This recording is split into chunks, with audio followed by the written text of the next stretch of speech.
Hello friends, welcome back to my YouTube channel go with computers. Friends, आज की video के अंदर हम कवर करने वाले हैं assignment operators, conditional operators and bitwise operators. Friends, यह सी लैंग्वेज की सीरीज है जो हम एक यूनिवर्सिटी के सिलेबस को कवर कर रहे हैं, जिस यूनिवर्सिटी का नाम है राजा महेंद्र प्रताप सिंह यूनिवर्सिटी अलीगढ़। तो फ्रेंड्स, आज की वीडियो में हम इन 3 टॉपिक को कवर करने वाले हैं जो पहले यूनिट के अंदर हैं। ये तो पहले असाइनमेंट ऑपरेटर्स। तो बात करते हैं असाइनमेंट ऑपरेटर्स की। तो assignment operators in C are use to assign value to variable. मतलब क्या करते हैं, एक वैल्यू को वेरिएबल के अंदर असाइन करना का जो काम होता है वो काम करता है assignment operator. The basic purpose is to store a value और रिजल्ट ऑफ एन एक्सप्रेशन। मतलब एक एक्सप्रेशन का या किसी मतलब वेरिएबल का रिजल्ट को स्टोर करना इनटू ए वेरिएबल। जैसे कि आप देखेंगे, बेसिक असाइनमेंट ऑपरेटर्स होता है असाइनमेंट ऑपरेटर्स, इसको बोलते हैं असाइनमेंट ऑपरेटर्स। ये आपका असाइनमेंट ऑपरेटर्स है। इसके बाद आप देखें एग्जांपल्स के लिए 10 ए के अंदर रखा हुआ है, किसकी मदद से? With the help of assignment operators, है ना। 10 is assign to a. Compound assignment operators. तो these operators perform an operation and assignment together. मतलब दीज ऑपरेटर्स क्या करते हैं, ये ऑपरेटर्स क्या करते हैं? परफॉर्म एन ऑपरेशन, ऑपरेशन को परफॉर्म करते हैं और वैल्यू को असाइन करते हैं साथ ही साथ। जैसे कि ऐड एंड असाइन, तो ये आपका कंपाउंड असाइनमेंट ऑपरेटर्स है। मतलब इसको बोलते हैं एडिशन कंपाउंड असाइनमेंट ऑपरेटर्स। इस तरीके से आपको ये ऑपरेटर मिल जाएंगे। ये सभी कंपाउंड असाइनमेंट ऑपरेटर्स हैं। जैसे देख सकते हैं आप, प्लस इक्वल, इसका मतलब है ए प्लस, मतलब जैसे हमें ये वैल्यू लिख दी ए प्लस इक्वल 5, तो ए बराबर ए प्लस 5। मतलब जो ये लिखा हुआ है ना, ये चीज, ये और ये दोनों बराबर है, ये और ये दोनों सेम है। तो आप ये देखेंगे यहाँ पर जो ये मतलब ये कंपाउंड असाइनमेंट ऑपरेटर ये लिखे हुए हैं विद वैल्यू, और आप ये इस तरीके से हैं, मतलब ये दोनों चीजें सेम है ना। या तो आप ऐसे लिख लें या फिर ऐसे लिख लें। ऐसे लिखेंगे तो ये थोड़ा सा फास्ट एग्जीक्यूट होंगी चीजें, है ना। जिसके अंदर आप देख सकते हैं add and assign, subtract and assign, multiply and assign, divide and assign, modules and assign, left shift and assign, right shift and assign, और एंड असाइन।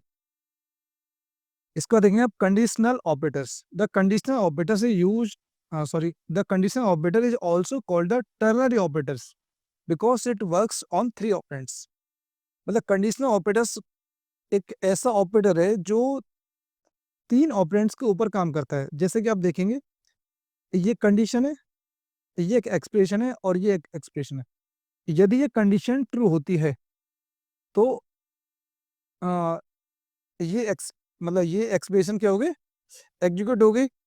और अगर ये कंडीशन फॉल्स होती है तो ये वाली कंडीशन एग्जीक्यूट होगी। मतलब ठीक है, मतलब कोई स्टेटमेंट हो सकता है, ये स्टेटमेंट चलेगा या फिर ये स्टेटमेंट चलेगा, है ना। इन दोनों में से एक स्टेटमेंट चलेगा, यहाँ पर कंडीशन चेक होगी। जैसे कि आप देखें, if condition true, condition true है तो एक्सप्रेशन 1 एग्जीक्यूट हो गई, और if condition false, condition false है तो एक्सप्रेशन 2 एग्जीक्यूट होगी, जो मैंने अभी आपको ऊपर बताया। एग्जाम्पल के लिए आप देखेंगे, जैसे कि इंट रिजल्ट ए ग्रेटर देन बी। ए के अंदर क्या है? 10, और बी के अंदर क्या है? 20, है ना। तो ए ग्रेटर देन बी, क्या ए की वैल्यू बी से बड़ी है? नहीं है।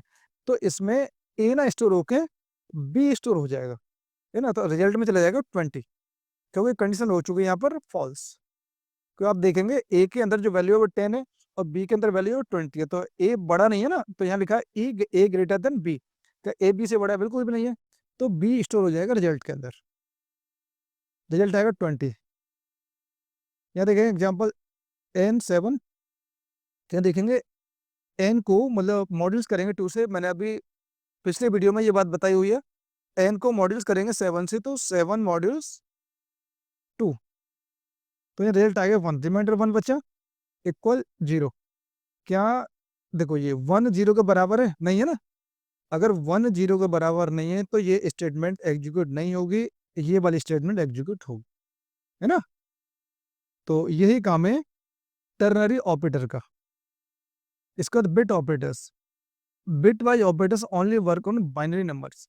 ऐसे ऑपरेटर्स जो बाइनरी नंबर के ऊपर काम करते हैं उनको बोलते हैं बिट ऑपरेटर्स या बिट वाइज ऑपरेटर्स, जिसके अंदर बिटवाइज एंड, बिटवाइज और, bitwise not, left shift, right shift, bitwise XOR, है ना, ये ऑपरेटर आते हैं जिसको बोलते हैं हम बिटवाइज ऑपरेटर्स या बिट ऑपरेटर्स।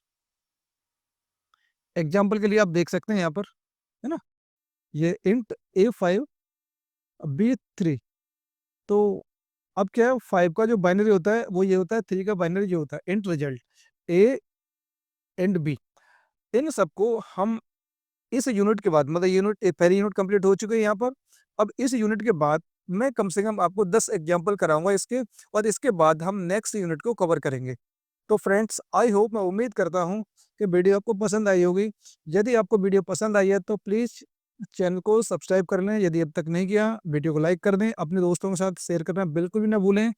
इस तरह की सीरीज आपको यूट्यूब के ऊपर कहीं नहीं मिलेगी, क्योंकि मैं इस सीरीज के अंदर आपका जो BCA का पूरा सिलेबस है, जो राजा महेंद्र प्रताप सिंह यूनिवर्सिटी का है, उसको पूरा syllabus to the point to the topic मैं कवर कर रहा हूँ, है ना। Thank you so much watching my video.